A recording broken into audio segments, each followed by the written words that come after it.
Bonjour chers amis, j'espère que vous allez bien. Dans cette vidéo, je vais traiter avec vous un exercice concernant le théorème des accroissements finis et ses applications. Cette vidéo est dédiée aux étudiants de 2e année bac sciences mathématiques.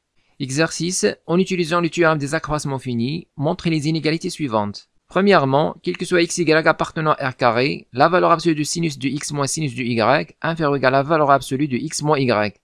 Deuxièmement, quel que soit x appartenant à R étoile plus, x sur 1 plus x carré inférieur strictement à arc tangente de x inférieur strictement à x. Troisièmement, quel que soit x, y appartenant à l'intervalle 0,10, la valeur absolue de x sinus de x moins y sinus de y inférieur ou égale 11 valeur absolue de x moins y. Quatrièmement, quel que soit x appartenant à l'intervalle 0 pi sur 4, sinus de x supérieur ou égal à racine de 2 sur 2 x. Dans la première question, on nous demande d'utiliser le théorème des accroissements finis pour montrer que pour tout x, y appartenant à R carré, la valeur absolue de sinus de x moins sinus de y est inférieure ou égale à la valeur absolue de x moins y. Alors on rappelle tout d'abord le théorème des accroissements finis, soit f une fonction définie sur un intervalle AB et a valeur dans R telle que première condition, f est continue sur l'intervalle AB. Deuxième condition, f est dérivable sur l'intervalle AB ouvert. Si ces deux conditions sont vérifiées, alors il existe C appartenant à l'intervalle AB ouvert, tel que B moins A facteur f' de C égale à f de B moins f de A.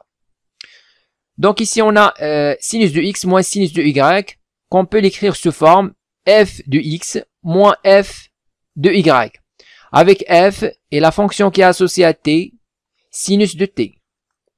Donc, on va appliquer le théorème des accroissements finis à la fonction f sur l'intervalle x, y. Ceci pour tout x, y appartenant à R. Soit x, y appartenant à R. Tel que x inférieur strictement à y. Alors, première condition, on va dire que la fonction sinus est continue sur l'intervalle x, y. Car la fonction sinus est continue sur R et donc en particulier sur l'intervalle x, y. Deuxième condition, on va dire que la fonction sinus est dérivable sur l'intervalle ouvert x, y. Car la fonction sinus est dérivable sur R, donc en particulier sur l'intervalle x, y. Maintenant, d'après le théorème des accroissements finis, il existe un élément C dans l'intervalle x, y. Il existe un élément C appartenant à l'intervalle x, y ouvert, tel que sinus de x moins sinus de y est égal à x moins y facteur sinus prime de C. Donc, sinus de x moins sinus de y égale à x moins y facteur. Alors, c'est quoi la dérivée de sinus? C'est cosinus. Donc, sinus prime de C, c'est cosinus de C. Alors, maintenant, on va passer à la valeur absolue, comme dans la question. D'où la valeur absolue de sinus de x moins sinus de y est égale à la valeur absolue de x moins y facteur cosinus de C, qui est aussi égal à la valeur absolue de x moins y fois la valeur absolue de cosinus de C. Alors maintenant, pour trouver l'inégalité demandée, il suffit de majorer cosinus de C. Alors, on a cosinus de C est inférieur ou égal à 1. Donc ici, on va majorer par 1 pour trouver que sinus x moins sinus de y en valeur absolue inférieur ou égal valeur absolue de x moins y. Voilà, donc ici on a valeur absolue de C est inférieur ou égal à 1, et donc valeur absolue de sinus de x moins sinus de y inférieur ou égal valeur absolue de x moins y. Il suffit de multiplier ici les deux côtés par valeur absolue de x moins y. Donc on aura valeur absolue de x moins y facteur valeur absolue de cosinus de C inférieur ou égal, même chose dans l'autre côté, on va multiplier par valeur absolue de x moins y. Maintenant, on remplace ça par valeur absolue de sinus de x moins sinus de y. Par suite, quel que soit x, y, appartenant à R carré, la valeur absolue de x moins y fois la valeur absolue de cosinus de c, c'est valeur absolue de sinus de x moins sinus de y. Inférieur ou égal, valeur absolue de x moins y. D'où le résultat. Deuxième question, quel que soit x appartenant à R étoile plus, x sur 1 plus x carré, inférieur strictement à arc tangente x, inférieur strictement à x. Donc ici, on va écrire arc tangente x comme arc tangente x moins arc tangente de 0. Arc tangente de 0, c'est 0. Donc, on va appliquer le théorème des accroissements finis à la fonction qui est associée à t, arc tangente t, sur le segment 0x. Ceci pour tout x appartenant à R étoile plus. Donc ici, on va avoir arc tangente x moins arc tangente c, c'est-à-dire il existe un élément c appartenant à 0x, tel que arc tangente x moins arc tangente 0 égale à x moins 0 facteur arc tangente prime de c. La dérivée de arc tangente x, c'est 1 sur 1 plus x carré. Donc ici, on va avoir 1 sur 1 plus c carré. X moins 0, c'est x. Donc ici, on va avoir x sur 1 plus c carré. Maintenant, pour trouver cette double inégalité, il suffit d'encadrer x sur 1 plus c au carré avec c appartient à l'intervalle 0x. Alors, soit x appartenant à R étoile plus.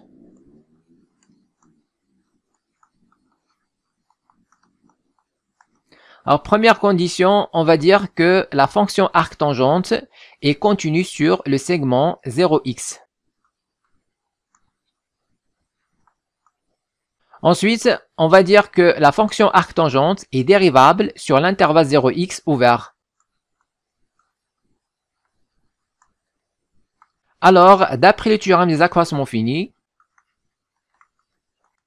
il existe un élément C appartenant à l'intervalle 0x ouvert, tel que arc tangente de x moins arc tangente de 0 égale à x moins 0 facteur arc tangente prime de c.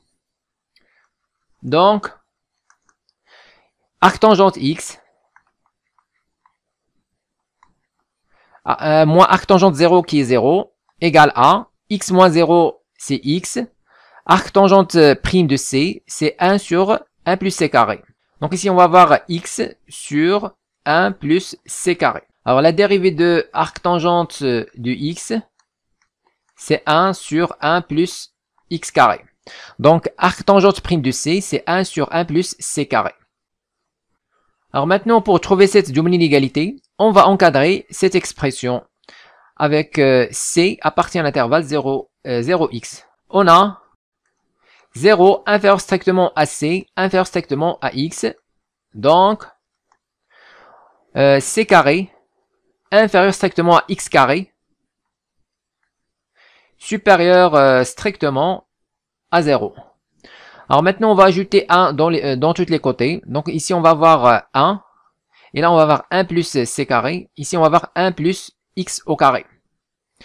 Ensuite, on va inverser. Donc, on aura 1 sur 1 plus c carré supérieur strictement à 1 sur 1 plus x au carré inférieur strictement à 1. Et finalement, on va multiplier tous les côtés par x, qui est strictement positif. Donc on aura x sur 1 plus x carré, inférieur strictement à x, sur 1 plus c carré, inférieur strictement à x. Voilà, donc ici, comme vous voyez, on a trouvé x sur 1 plus x carré, qui est demandé. Et dans l'autre côté, on a trouvé x. Le voilà. Alors il suffit maintenant de remplacer x sur 1 plus c carré par arc tangente x pour trouver la double inégalité demandée. Par suite, pour tout x appartenant à R étoile plus, Ici, on a x sur 1 plus x carré,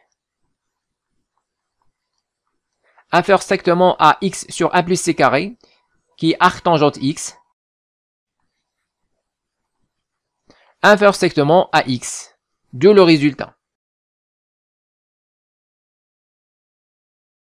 Troisième question, montrez que pour tout x, y appartenant à l'intervalle 0,10, la valeur absolue de x sinus du x moins y sinus du y est inférieure ou égale 11 valeur absolue du x moins y. Alors ici, on a l'écriture f de x moins f de y, avec f et la fonction qui est associée à t, t sinus de t. Donc ici, on va appliquer le théorème des accroissements finis à la fonction f sur l'intervalle xy. Ceci pour tout xy appartenant à l'intervalle 0,10. Alors, soit xy appartenant à l'intervalle 0,10, tel que x est inférieur strictement à y. On considère la fonction f définie par f de t égale à t sinus de t. Alors, première condition, on va dire que la fonction f est continue sur le segment xy.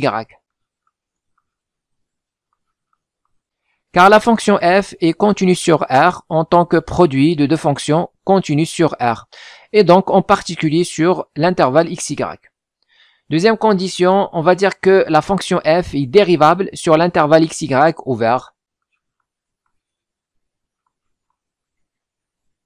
car la fonction f est dérivable sur R en tant que produit de deux fonctions dérivables sur R, et donc en particulier sur l'intervalle xy. Alors, d'après le théorème des accroissements finis, il existe un élément C appartenant à l'intervalle xy ouvert, tel que f de x moins f de y est égal à x moins y facteur f' de c. Alors, on a, pour toute t appartenant à l'intervalle x, y, f' de t égale a. Alors ici, f de t, c'est la dérivée de t, c'est-à-dire a. Donc, on va mettre sinus de t plus t fois la dérivée de sinus de t, qui est cosinus de t. Et donc, f de x, on remplace par x sinus de x, moins f de y, on remplace par y f de y, sinus de y, égale à x moins y, facteur f' de c. Alors f' de c, c'est sinus de c plus c cosinus de c. Alors maintenant, on va passer à la valeur absolue, comme indiqué dans la question. D'où on aura la valeur absolue de x sinus de x moins y sinus de y égale la valeur absolue de tout ça, c'est-à-dire la valeur absolue de x moins y, facteur la valeur absolue de sinus de c plus c cosinus de c. Alors maintenant, pour trouver l'inégalité demandée dans la question, on va majorer valeur absolue de sinus c plus c cos de c par 11. Alors on a la valeur absolue de sinus de c plus c cosinus de c est inférieure ou égale.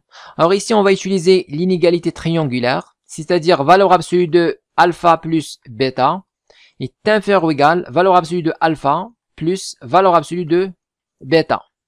Donc ici, on va avoir valeur absolue de sinus de c plus valeur absolue de c cosinus de c, qui est aussi égal à la valeur absolue de c fois la valeur absolue de cosinus de c.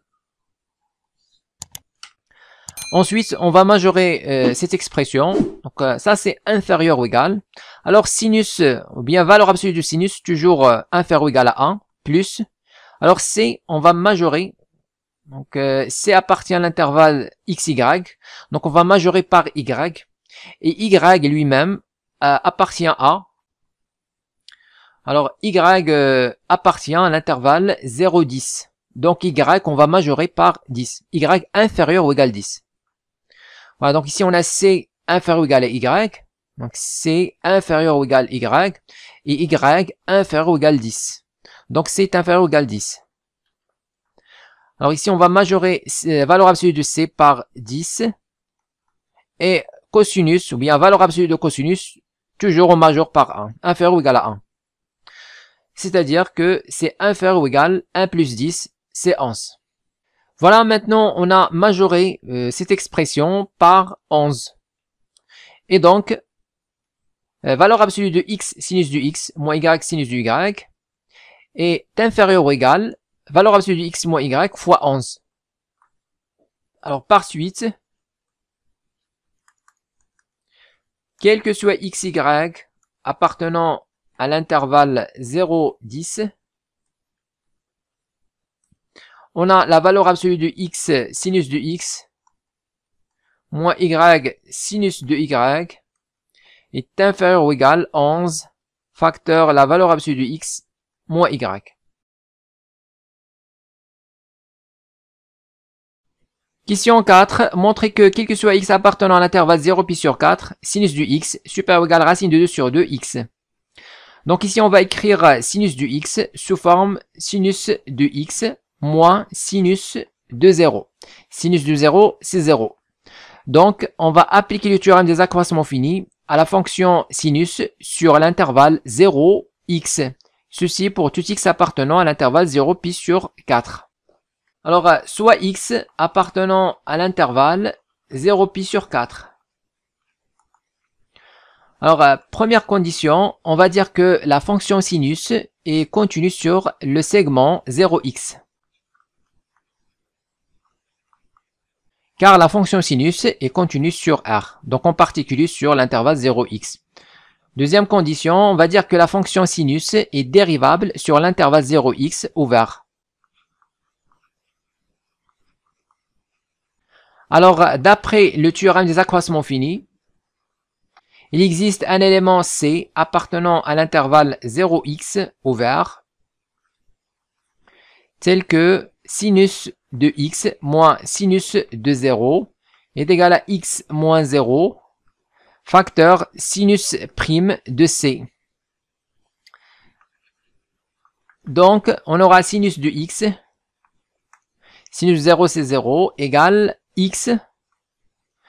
Alors, la dérivée de sinus, c'est cosinus. Donc, on va avoir cosinus de C. Maintenant, on va utiliser le fait que C appartient à l'intervalle 0x pour minorer cette expression. X cosinus de C. Alors, on a C supérieur strictement à 0, inférieur strictement à x, et x appartient à cet intervalle. Donc on a C inférieur strictement à x et x inférieur strictement à pi sur 4. Donc C est inférieur à pi sur 4. Donc ici on va mettre pi sur 4. Donc cosinus de C inférieur strictement, supérieur strictement. Alors sur l'intervalle 0 pi sur 4, la fonction cosinus est décroissante. Donc il décroît jusqu'à s'annuler en pi sur 2. Alors là, on a pi sur 4. Donc la fonction cosinus, comme vous voyez ici, est décroissante. Donc ici, on va mettre cosinus pi sur 4, mais dans l'autre côté. Donc on va mettre ici cosinus pi sur 4. Et dans l'autre côté, on va mettre cosinus 0.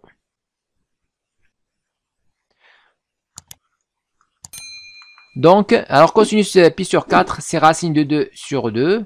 Inférieur strictement, ou bien inférieur ou égal, cosinus de C. Alors, on ne s'intéresse pas à cosinus 0. Ensuite, on va multiplier de côté par x. Donc, on aura racine de 2 sur 2, x inférieur ou égal, x cosinus de C. Voilà, maintenant, on va remplacer x cosinus de C par sinus de x.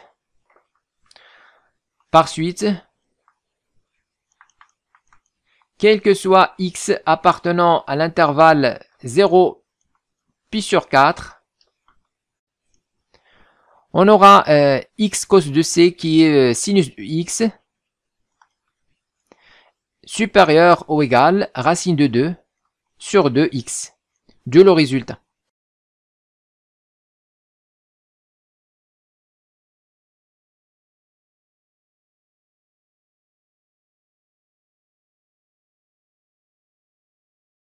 Écrivez-moi vos remarques dans les commentaires et n'oubliez pas de cliquer sur j'aime si vous appréciez notre contenu et de s'abonner à notre chaîne YouTube. C'est absolument gratuit pour recevoir de nouvelles vidéos.